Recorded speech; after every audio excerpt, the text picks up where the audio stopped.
What is going on, guys? My name is Cameron Clark, and in today's video I'm going to be doing something a little bit different. It's not a review, but it's something else. Due to Pixar announcing Finding Dory later this year, which I am so hyped for this movie, and also The Incredibles 2 coming in 2018, I think. As a result of this, I'm going to be doing a little bit of a countdown of my top 5 Pixar films so far. Now, as you guys will probably know, I am a massive fan of animation and Disney Pixar as well, so it was really hard for me to choose the top 5 films, and I've pretty much seen every Pixar film except Inside Out, which was released last year, and of course The Good Dinosaur, which I did a review of. If you haven't seen that yet, check it out in the playlist. I've probably seen each Pixar film at least 100 times, and I will admit it, I'm not embarrassed to say it, and every time I watch this, it never grows old and it still thrills and excites me. Pretty much all the classic Pixar films, like Ratatouille that was released in 2007, and Toy Story, absolutely loads of them films I absolutely still love now. So let's start at number 5. So in last place, it is Cars, starring Owen Wilson and Bonnie Hunt. A hotshot race car named Lightning McQueen gets left behind in Radiator Springs, a small little peaceful town in nowhere, where he finds this true meaning of friendship and family. Now, what I loved about this movie was the visual and creative and the characters and the story itself. From the first moments in this film, my mouth was literally hanging open. The characters looked like cars, like proper cars, and the detail was incredible.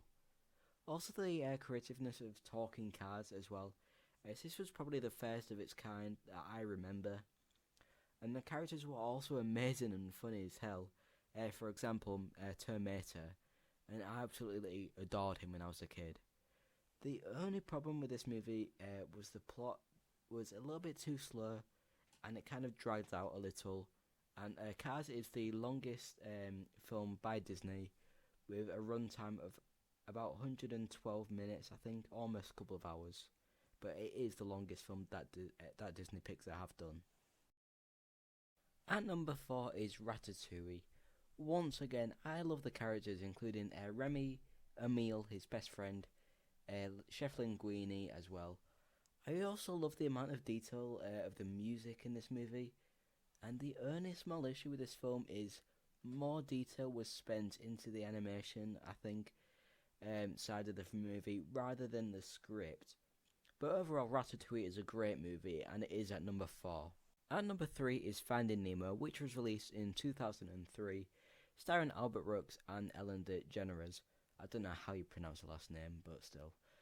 Finding Nemo is a wonderful animated adventure movie that is simply irresistible for young children and older people as well. It's suitable for everyone.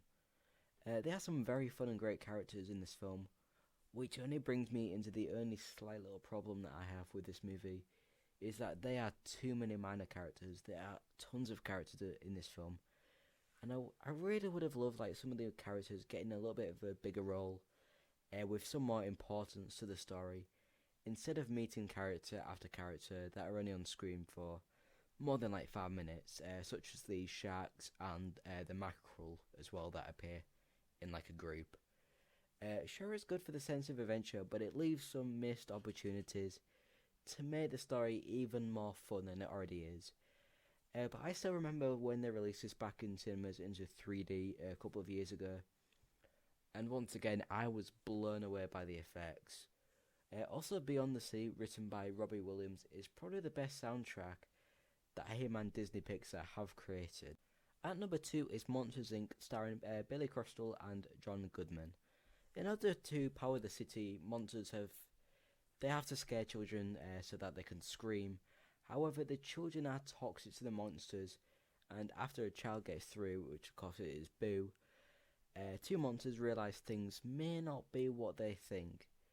This was the first movie that actually blew me away for the amount of effort and detail put into the film. I thought Billy Crystal and John Goodman were great actors. I like them anyway, but I can't imagine anyone else in their roles. John Goodman comes across as a warm, fuzzy teddy bear type in so many of his roles, and this time he was actually drawn that way. And number 1 is, of course, The Incredibles, which I absolutely love this film with a passion. The Incredibles, which was released in 2004 and received 2 Oscars. The Incredibles film has got an incredible lineup, starring Greg T. Nelson, Holly Hunter, Jason Lee, and of course Sam L. Jackson. A family of undercover superheroes, while trying to live their quiet suburban life, are forced into pretty much action to save the world. The Incredibles was the first film that I saw in cinemas. I remember winning tickets from a Happy Meal when I was really younger with my brother, and seeing the film straight after McDonald's. I was in love with this movie. I pretty much thoroughly enjoyed this family movie. There were loads of great humour from start to finish, and coupled with lots of actions and a variety of superheroes in this film. There are quite a few of them. The characters were depicted as they were real because they suffered from real life problems. And I do hope The Incredibles 2 will have a different storyline, but will have the same characters as the first one. And of course lots of creative and original humour, which Monsters University didn't really provide, in my opinion. And I was disappointed with, because I couldn't wait for Monsters University to come out. And when it finally came out in cinemas, I was like, it's alright, it's not the best film. And they pretty much could have done a lot better with that movie. So there you guys go, that was my top 5 Disney Pixar films so far. Now of course my opinion differs from everybody else. So let me know what your top 5 Pixar films are. And if you enjoyed the review, of course, leave a like for more reviews every single Thursday. And I will see you guys in the next episode.